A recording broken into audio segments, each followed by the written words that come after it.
Meghan Markle, the Duchess of Sussex, has sparked another wave of controversy. Just days after unveiling her new lifestyle brand, As Ever, it's already caught in a storm of criticism.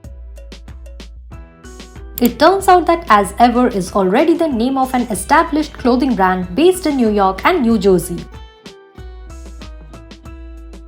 Unsurprisingly, some social media users have expressed their disapproval, accusing Meghan of snatching the name of a small business that has been running since 2017. Earlier this week, Meghan took to Instagram to unveil her new venture, which is a lifestyle brand.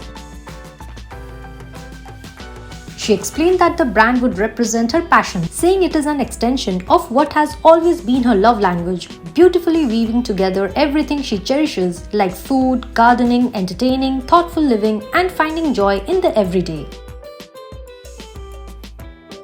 The brand is set to officially launch in spring 2025.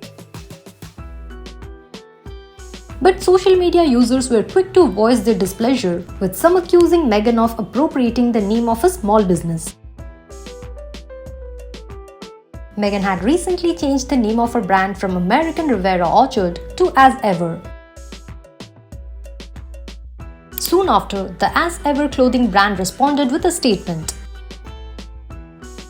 Co-founder Mark addressed the confusion, thanking his loyal customers and clarifying that his company is not affiliated with Meghan's brand. Kolsky also shared that he is exploring all possibilities but remains adamant that his brand will not change its name. Meghan Markle also revealed a new website and logo for her brand and even teased some of the items her brand will feature, such as homemade fruit preserves. So, what's your take on this situation? Did Meghan do a small business dirty?